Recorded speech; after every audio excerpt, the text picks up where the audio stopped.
درباره دهه ذوالحجه که فردا ان شاء الله داخل می شود یا از امشب الکی شب یکم ماه ذوالحجه هست، اینقدر فضیلت بالا دارد، اینقدر اجر و ثواب در این روزها ثوابش بالا هست که حتی اکثریت علما میگویند روزهای رمضان هم مثل این روزها نیست. یعنی 10 روز اول ذوالحجه بهتر از روزهای رمضان است، اما 10 شب آخر ماه رمضان بهتر از شبهای ذوالحجه است.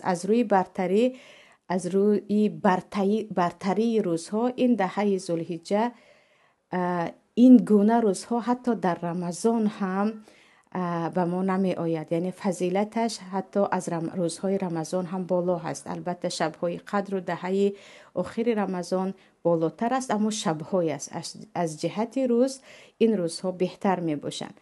و پیامبر صلی الله علیه و سلم میگویند، حدیث در ترمذی هست، اصلش در صحیح بخاری هم هست که ما من ایام العمل الصالح احب الی الله من هذه الایام العشر. هیچ روز وجود ندارد، هیچ روز در یکان ماه که عملهای صالح اینقدر در نزد الله محبوبتر و افضلتر باشند که عملهای صالح را پروردگار به کرات اجر و ثواب دهد.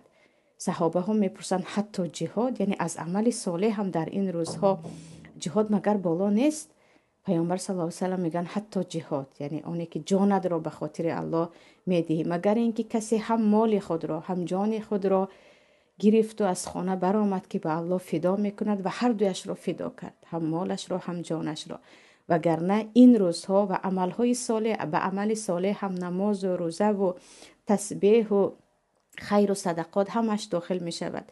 و در روایت دیگر میگویند این روزها بهترین روزهای سال است و عملهای صالح با اجر و ثواب بالا دارند در نزد پروردگار. پس شما در این روزها تسبیح و تحلیل و تکبیر، یعنی سبحان الله و الحمدلله و الله اکبر را زیاد گوید.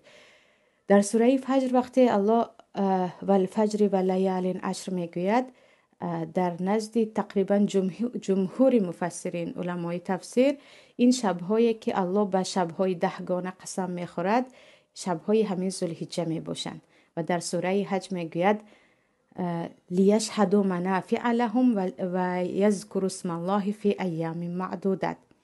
تو که در این در این عجیبش این است که حج اکبر هم در این دهه ذوالحجه هست و روز عرفه هم در این دهه ذوالحجه است. در روز نهمش قربانی هم در این دهه هست.